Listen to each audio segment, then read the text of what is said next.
Hi, welcome to Comic Talk. I'm Josh. And I'm Drew. And this is issue number 2. I'm going to stick with issue. I like issue. It's fine. All right. This is issue issues. number 2 of Comic Talk Talks Comics. This week we're going to talk about DC Comics and what's the matter with them. Mm-hmm. So, what do we mean? What's the matter with DC? They're fucking up. They are fucking up. How? What do you want? Yeah, how else can you put it, right? So let's start off with just a simple piece of information here. Sure. Marvel's at 40% market share. Mm-hmm. DC's at 27%. Mm-hmm. And Image is slowly crawling their way up. They're at 10% now. A couple of interesting things to note is there's really not that much difference in how many comics each of those three are putting out. DC does have the largest cadre of comics. They have like 52 regular books. Mm-hmm. They got like a dozen or so like limited books like Omega Men and Prez and things like that. And they also have like a dozen or so just weird shit like Scooby-Doo and He-Man and things that you don't think of like DC Comics.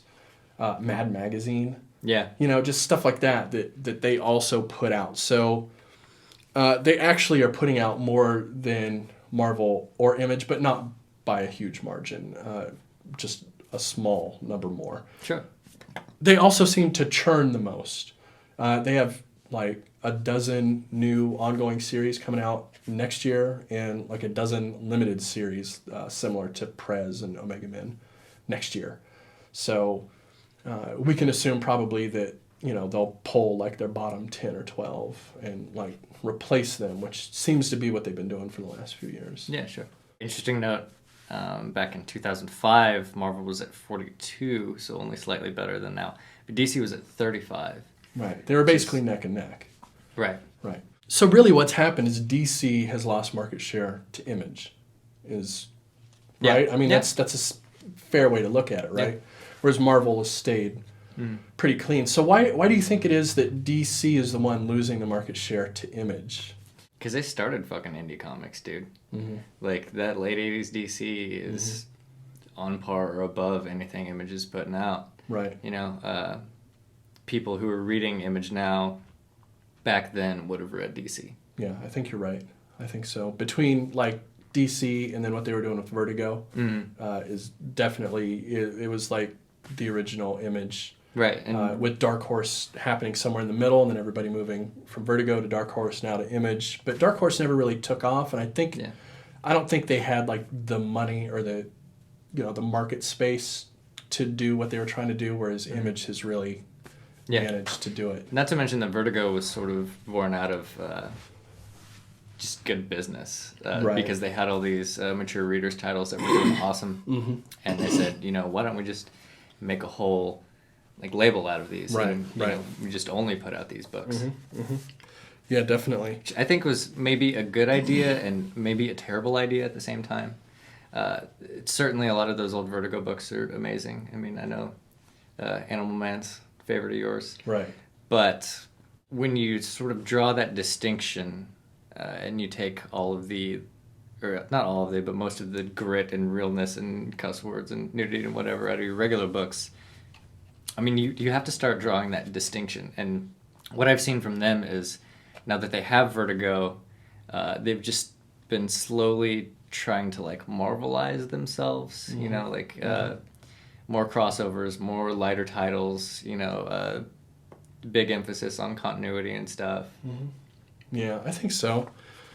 I also think there's something to be said about just their general like structure these days. I mean, for one, we got guys like Jeff Johns and Dan Didio and Jim Lee, the people who I'm constantly harping on, who are running the place.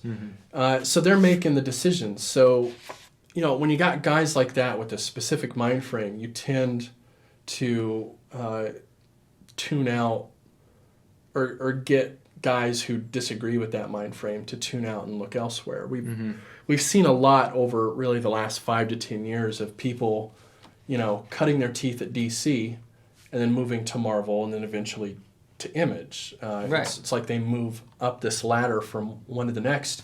even though it's a well-known fact that DC actually pays better than Marvel. Mm-hmm. Like you make more money working for DC than you do for Marvel, but we see guys constantly make that jump from DC to Marvel. And you have to assume it's because either there's something going on corporate-wise that just makes it hard to work there, or just a matter of creativity, maybe more creative freedom. It feels like Marvel has allowed more creative freedom over the last few years, and DC's just now I feel like DC's trying to catch up on that front. Yeah. It kind of seems like most of the interesting DC books are the ones that sort of fly under the corporate radar. Mm-hmm. Like, I'm a huge fan of Prez, and it still blows my mind that, Didio and all those guys are actually allowing that book to be a thing, right. And not trying to fucking shove Green Lantern in the middle of it. Right. Well, and it's happening too with like you mentioned a Green Lantern, Omega Men. Have you checked out Omega Men at all? I haven't yet. Okay, Omega Men is Kyle Rayner, one of the Green Lanterns, the artist Green Lantern that was popular like in the 90s. He hears like there's this terrorist organization causing problems in this faraway star district or whatever, right? Sure. So he goes there, and one of the rules there is they don't allow Green Lanterns, nobody with any sort of weapon. You have to leave your weapons at the door kind of thing, like leave your weapons in a box. Yeah. He goes in, doesn't have his ring, and the terrorists abduct him, put a bomb in his neck, and tell him they have to work for him. And so he's like basically working for Al-Qaeda, Space Al-Qaeda. Space Qaeda. Yeah, but it's Kyle Rayner, like one of the Green Lanterns. And this title is actually pretty cool. It's Tom King, the same guy doing Vision and the Sheriff of Babylon that we read. He's doing some cool stuff. Also Grayson, which is quite good. Yeah.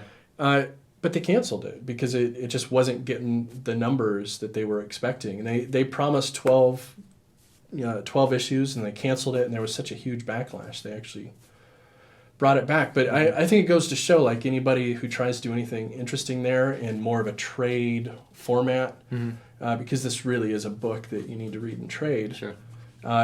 They don't give anything time to grow, and they don't seem to understand anything that's not their style of book. That was my main thing, is they don't give anything time to grow. It's ridiculous. Like, if you have a book out for like 4 or 5 months and it's not doing well, fucking advertise it better. Right. Right. I mean, it's brand new shit. It's not like somebody just took over on Superman and now Superman's doing bad. Right. Like, when was the last time we had an Omega Men title before this? Right. Yeah, exactly.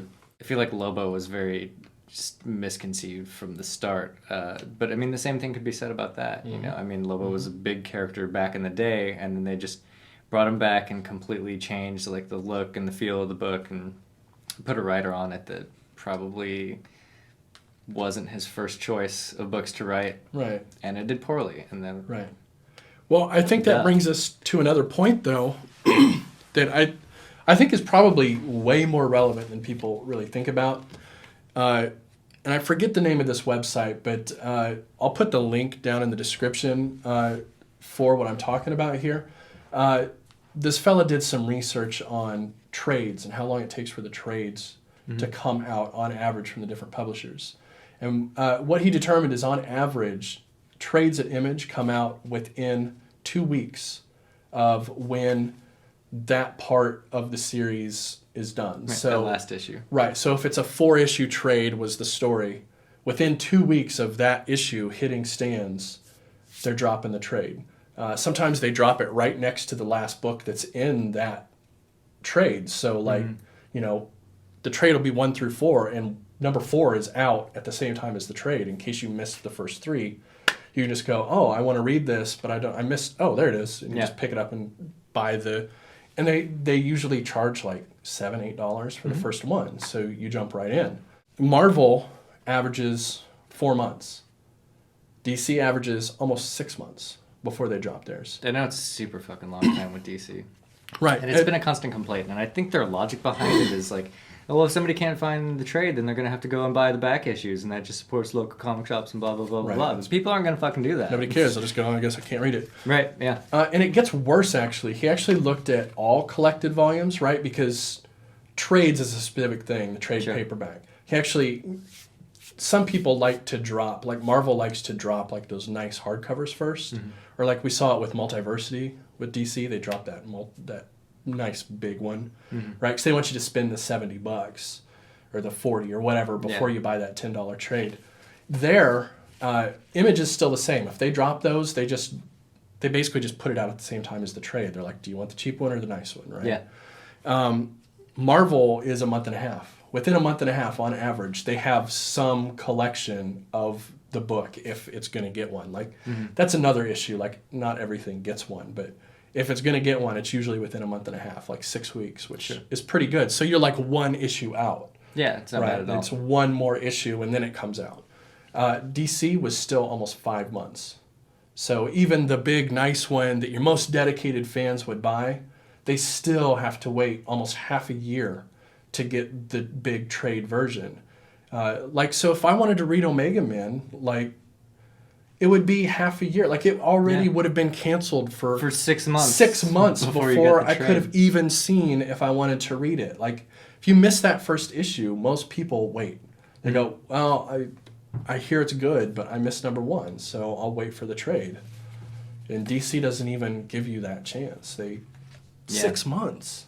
I think there's this big fanboyism for like the 90s comic market and stuff, where they want to take things back to, you know, the days of rifling through the back issues, you know, and trying to find that special number 5 that you missed 6 months ago. It's just not like that anymore. Right. You know? And you know what's even worse? Okay, now let's take it even further. Sure. Marvel Unlimited. So if you're a digital reader, in 6 months with Marvel, you can drop $10 on any given month and read everything that's 6 months or older. So for that $10 that you'd spend on the trade at DC to get your trade that finally comes out 6 months later, you could spend $10 to read whatever you want from Marvel for 30 days digitally.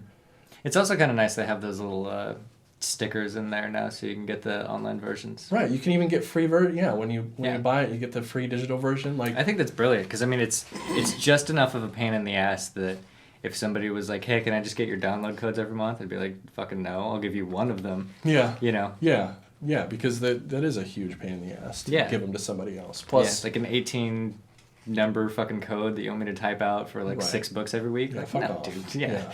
Yeah. But, I mean, even beyond that, when it comes down to it, with piracy, anybody can get anything. So just, if they've already bought your book, let them fucking download it. Like, that's the way I see it. Like, if I want it, guess what? I'm going to go fucking get it. Fuck you. Like, that's just how it works. That's how the internet works. So why not just go ahead and throw it in there and let them download it, you know? And I think that's a big reason why Marvel's so far ahead, is because they see the things that other companies do, like Image, that works, and they do it. They see new technology and they go for it, right? They've got these, what are those, the Audible book versions, right? Like spoken, acted, that you can listen to while you read. Like, they just try shit. They don't just try to keep doing what they were doing in the 90s, the way DC is doing. Like, DC is just... And it seems like DC tries just new shit to make money. Right. Which is like, people are smart now. People can tell when they're being advertised to. Like, we're exposed to so many fucking ads that we can spot one, like, subconsciously without even thinking about it in like a half second. And then your brain just immediately stops giving a shit. Right. That's the way it works. And that's like every marketing employee that DC has had. Like, you just immediately stop giving a shit. Now, this is going to be controversial. Okay.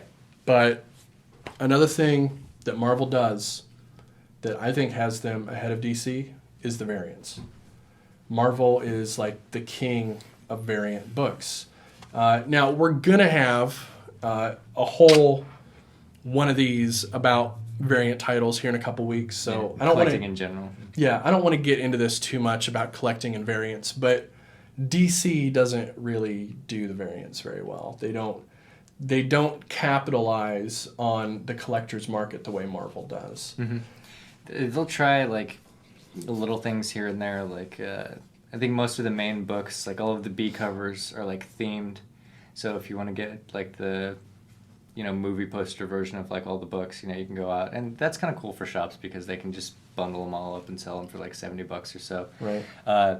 But those are not chase variants, like by any means. Like, right. Those are the ones that if you see that in your pull instead of like the regular cover. Like some people actually get a little bit pissed off because they're less valuable Right. than like the A cover. Right. Yeah. Yeah. Whereas with Marvel, you know, you go to your local store, and it depends on the store. But our store, where we go, if you go in and you look at like, here's the new stuff this week. Every week there's tons of Marvel variants that are $10, $15, $20. It's because they have this scheme, you know, where you have to order so many to get Right. the variants, and then so it makes them artificially rare and hard to get, which sucks for, you know, collector, or you know, the collectors. Basically, it's kind of crappy for them because they have to pay more for them. But Yeah, $50 for a book that says $2.99. yeah, but it's good for Marvel, Yeah. and it's helping keep their shares up because somebody's going to buy them. Like, personally, I don't care if somebody else buys them, but you know, so I think the variants, I think DC could do better on making their stuff more exciting on the shelf as well. It just, they don't have the same excitement on the shelf as Marvel does, or For sure. Image. You know, Image seems to have, their books always are very different. You know, like, you don't know if it's an Image book until you look, but you know it's not a DC or Marvel book. You know what I mean? It's like, it has its own thing to it. I think DC maybe goes wrong in that most of their covers still, like, it still looks like it's like a 90s comic book, or, you know, it's so traditional looking that I think a lot of people look right past it. So let's talk a little bit about when DC was doing it right. So what difference do you see between then and now? Mostly I think it's just creative freedom.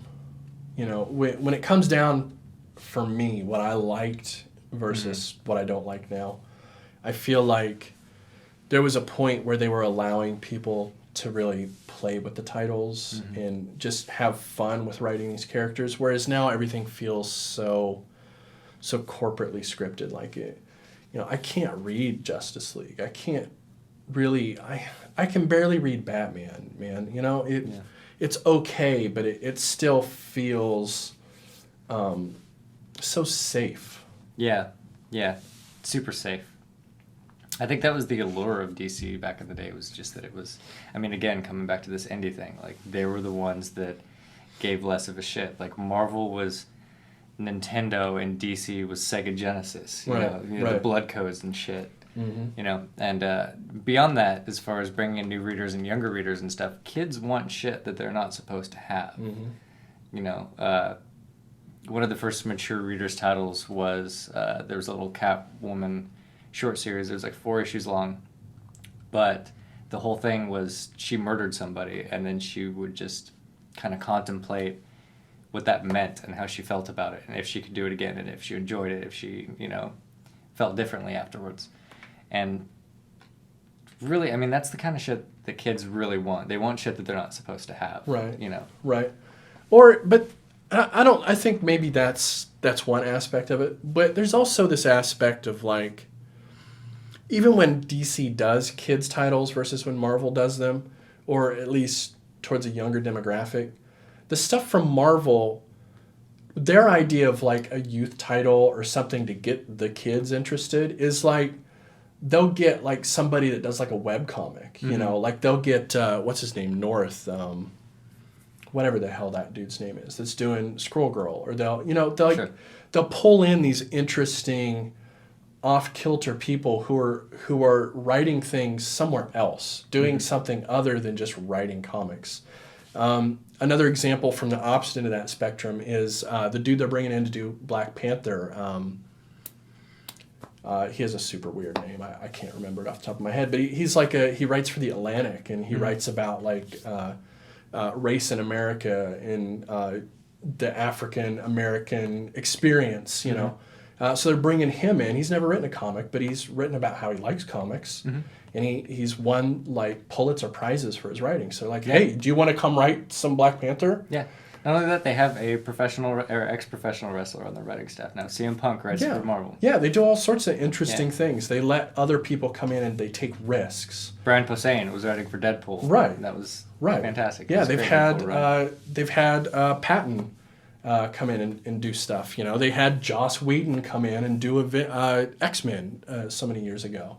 You know, they take these chances and let interesting people show up and just throw some work out. Like it's a monthly $3 book. Like, what's that gonna hurt? You know, Right. get some interesting people in, and that is gonna draw people from different places. Whereas DC, I feel like they're like, oh look, we got a new comic book writer that was writing comic books. Yeah. You know, they don't.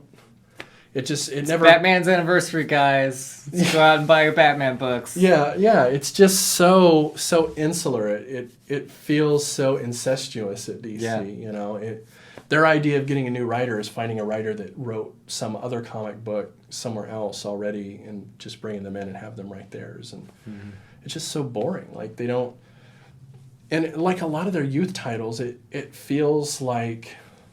Hey, kids. Yeah, 40 Fellow kids. Fellow kids, Yeah. yeah. It's like a 40-year-old guy writing, you know, a little kid comic. It Right. just But I would say all of their stuff, I mean, going back to safe, it feels very safe. Like, they want any book, like, if an 8-year-old picks it up, like, the parents aren't going to take it away from them, but that's somehow still going to entertain, like, a 30-year-old dude. right. No. Yeah, it just doesn't work. No. That's not to say DC doesn't have cool stuff. They do. You know, they have some stuff that we really like that we read Yeah. every month. You And know, we read New Suicide Squad and we read Batman. If they had a better creative team, really, like, I mean, if they would get Lemire back and put him on Suicide Squad, if we had, like, Brubaker on Detective Comics, right. if we had Jason Aaron on, like, Catwoman or Green Arrow or something like that, like, it'd be fucking fantastic, but it's just... None of those guys want to work there, and it has to be for a reason, and that reason has to be that the higher-ups just suck. Yeah. It's just, Well, and I mean, it doesn't even have to be those people. Why can't we just get weird, interesting people in? You know, how about the Cyanide and Happiness guys? Yeah. People like them, have them write a comic. You know what I mean? Like just mix things up. Try different people. Bring in somebody who writes movies. Like, bring in some journalists. Do like right, but on the subject of people that follow writers, like, the only writer that people really follow that's working there right now is, like, Snyder. Snyder, yeah. So, what the fuck? You know, Right. like, even if you, like, say you were a fan of, like, the Mark Waid Flash back in the day, and now, like, it's not even the same Flash, like, it doesn't feel the same, you don't recognize the writer whatsoever. Mark Waid is, like, elsewhere, like, not even writing anything for DC. What's your motivation to stay with DC? Right. Yeah, and it just feels like the guys, I feel like they do think that they have those people. You know, they think that Jeff Johns is one of those people, and I guess he is. Like, a ton of people like Jeff Johns. I have to assume it's high school kids. Sure. I know it's not, unfortunately, but let's just pretend like it is so I feel better about the world and the comic book industry. You know, and they got people like, what's his name, Buccellato, and... I don't know if he's really one of those guys, though. I think they think could he be. is. They think that he is. You know, they put these people on titles thinking that people care about these guys that are writing this stuff, and for the most part, they don't. You know, they're just interchangeable names. When I pick up a DC book, most of the time, I'm like, Who the fuck is that? who's this guy, right? Yeah.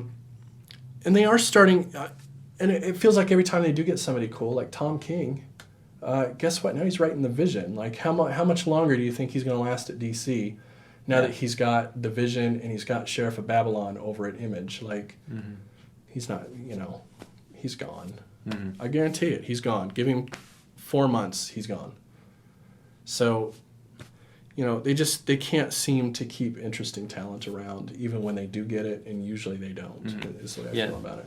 The whole alluring part of DC is that it's not, or it shouldn't be, the big clusterfuck of team books and continuity. Like, you don't have to fuck with, like, the X-Men and the Fantastic Four. Right. And, you know, the Avengers and the West Coast Avengers and all that shit. Right, Like, they've got a you bunch read- of tent pole characters. Yeah, you read a book about Batman, who's a great fucking character. Right. You read a book about Catwoman or Green Arrow, and they're great fucking characters on their own. Right. You know? And they each have like their own little niche of the universe. You know, Green Arrow's out in space, and Flash is in his town, and Batman's in his place, and Superman's doing his shit. Like, they all have their own thing. Amazon, you know, Wonder Woman's in the Amazon. Yeah, Aquaman's fucking underwater in Atlantis, you know. Yeah, They don't fuck with each other. Stop trying to make them fuck with each other. Right. It's just ruining everything. Yeah. Just tell strong, powerful stories with the, character Yeah. archetypes that you have. But Yeah, fuck your like overarching like 90s continuity thing. Like nobody cares. Like Yeah. if something happens in Batman that theoretically, like say Joker poisons the water and that would theoretically kill Aquaman's fish, it doesn't fucking matter. Yeah, Like whatever. He's in the other part of the ocean. yeah, just tell me a good fucking story about a guy that acts like Aquaman. Right. That's all I give a shit about. Like, we don't need all that bullshit. And the numbers agree. The fact that they're losing and losing and losing to people telling stories that are better. Yeah. Tells us everything we need to know. Stop Yeah. focusing on your bullshit old school Silver Age comics and just write good ass stories with your incredible pantheon of characters. These are the Greek gods of our age. For sure. I mean, there's something to be said for, the fact that at certain points in history, a Batman solo title book has outsold the shit out of Avengers and X-Men and stuff, and team books where you have, a bunch of star power, so to speak. Yeah. Yeah. I think they could also really do well with just cutting a lot of the flack. Just, there doesn't need to be, Batman and Detective Comics. Cool, Yeah. right? Just draw the line there. Yeah, Batman Europa and Batman International and Batman 66 and Dark Knight and fucking, whatever else. yeah, you're just confusing the shit out of people. Nobody cares, somebody walks in, they're going to go see Batman versus Superman, whenever the fuck that comes out. They're going to go to the comic shop, they're going to look at the wall, they're going to see fucking 15 different Batman titles with different numbers on them, and they're going to go, fuck it, never mind. They're going to turn back around and walk out of the store, and it's done. You've lost a freaking reader, right? The worst Marvel has is like Spider-Man, Spidey, and Amazing Spider-Man, I think. Yeah. It's like 3, and that already feels pretty weird, but it's like 2 different characters too, so it makes... Sure. It's confusing until you look and you see, okay, this is the black kid and this is the white kid. Like, okay, I can figure that out, Yeah. right? But DC just does it like crazy. They do that with everything. Justice League International, Justice League of America, Justice Society, It's like, just Justice League. Just do Justice League. You're good. Make that one book good. Put somebody good on it. Put somebody good on it. Yeah. Don't fuck with the other ones. Yeah, if it sucks, take them off and put somebody else good. It's just good business to like go with your winners. Right, right. Well, and I mean, there is the possibility there where that could be misinterpreted to say, like, don't do Omega Man, don't do Prez, right? Because these are your small titles. But really what I'm getting at is don't make it so confusing with your winners. Like, you have winners, so don't fuck with them, right? That was my point, is like you don't want to have 4 Batman books. You want to have one good Batman book. Like, Right. If somebody wants to check out DC, they're going to probably go for Batman or Superman or maybe Flash because it's on TV. Right. But if they pick it up and it's good, that's what you want. Right. You want 100% chance that they'll pick it up and, you're 100% behind that product. Right. Like, is 66 good right now? I have no fucking idea. No idea. But there's too many. How would I know? Yeah, like, how I would you can't know? fucking read all these. Yeah. Well, and the other issue is, like, they don't surprise anybody. You don't get a new reader by making a comic that feels exactly the way a new reader's going to think a comic is supposed to feel. Right? That's the worst way to sell a comic. Every time I've gotten somebody new into comics, every time in my life, and, I'm in my 30s, I've done that quite a bit. I've always been like, you should read comics, and people are like, they're dumb bullshit with, like, guys in tights. Like, I don't want to read that shit. But then you give them something cool that's interesting and different, and they read it and they go, holy shit, I didn't know comics were cool, right? But DC seems to do the exact opposite. It's like they really try to make their comics, like you said, for 8-year-olds, like this family-friendly ordeal where, it starts off, there's a bad guy, let's jump around, and then we do some work, and then we fight the bad guy at, page 18, and then page 22, there's a setup for the next issue. Like, it seems like they try so hard to make their shit not interesting, I don't know why they do that. Yeah, I don't know. And, I mean, you would think they would take cues from the movie universe. I mean, the reason that the Batman movies did so well is because they were dark and real and had some, like, real emotions in them and shit. And then, Marvel was over, like, fucking around with the first Thor movie, which probably shouldn't exist, in the grand scheme of things. So, again, like, when you have a Batman movie outselling, like, all of the Avengers characters, and it's because it's dark and it's gritty and it's real, and then your comic is less so than the Right. movie. Right. Well, What would you even doing? I think there's something also to be said, though, about Marvel's approach to the movies and DC's approach to the movies that is very similar to their overarching differences as well. In that Marvel, they have superhero movies, but the genre isn't superhero, right? DC, Well, the Avengers movie's kind of. it is, but that's like the one that's the superhero genre, right? Like everything else is like either sci-fi, right? Like you have Guardians of the Galaxy, which is a sci-fi adventure. You have Ant-Man, which is like a heist comedy. Yeah. You know, you have all of these different genres. Marvel understands that superhero isn't a genre, or at least it not really. It's like a setting, right? Whereas DC still tries to make superheroes a genre. They do it with their films that work sometimes and sometimes doesn't. I would argue they fail most of the time, and I think they do it with their books. Like they just treat superhero as a genre, and every book is the superhero genre. Yeah. You know. So if you get tired of capes, you know, what's your motivation? Right, Yeah. right. But you read a Marvel book, you can read Ant-Man, and it's not like you're reading a Capes title. You're reading a title about a guy who owns a security business. You know. Yeah, he just so happens to have the suit, like whatever. Right. He is wears also in every panel. he's also Ant-Man. You know, Yeah. and you read Spider-Man, and you're really reading a book about a kid trying to get into school, right? But he also happens to have spider powers, right? You read older Iron Man, and you're reading a story about a guy who's trying to battle with addiction, right? Like, and you used to get that in DC. It used to be that way. Speedy Hardcore. got addicted to heroin. Right. That was a big fucking deal. Yeah, Animal Man was a story about, you know, like a family man who was trying to make a living as a superhero. You know, like you had all of these interesting stories that where superhero is the setting. And I feel like DC's lost that, except for their smaller titles like Omega Man and Prez and somehow Grayson. get under. Yeah. Yeah. Not to mention again Alan Moore Swamp Thing. You know, just still heralded as like one of the greats. Like, do you see that having a place in modern DC? No. Hell no. No, not at all. It wouldn't make any sense. You know, I think Omega Man's the closest thing they have right now to that, where it really feels like something completely else. Prez is maybe a close second as well. But both of those are on the chopping block, you know? Yeah. So, who knows? I think DC is probably going to continue to lose market share. Maybe the films will help. I don't think so. I know people are thinking like, oh, Batman versus Superman is going to come out and that's going to help DC get more market share again in the comics. I don't see it happening. Yeah.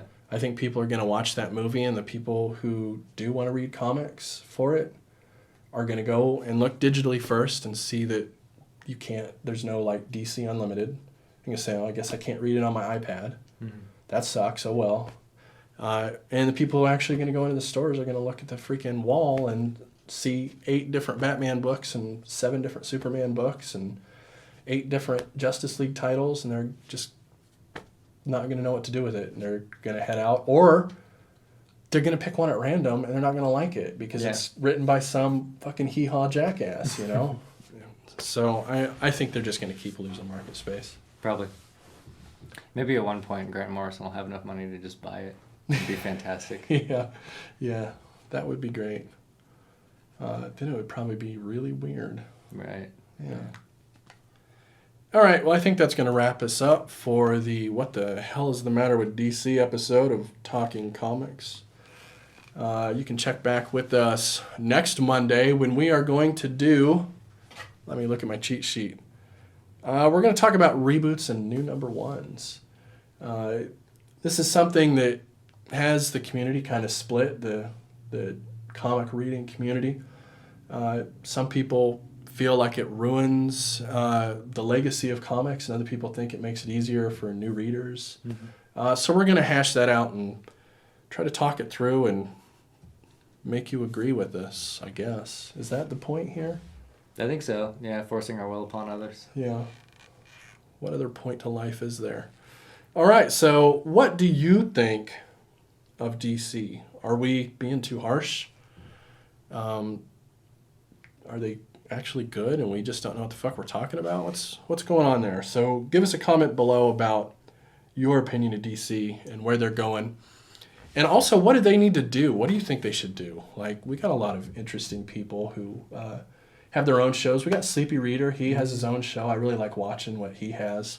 So Sleepy Reader, like, let us know what you think. I want to know what you think of it. Maybe give us a video. I would love Yeah. to see a video response. We haven't had those yet. yeah, to what he thinks about it. Please do that. Come on, man. Come on, man. Come on, man. Come on, man. Come on. So we'll be looking forward to your video that you now are forced to do because we told you to. Facebook, Twitter, Zanga. Peace.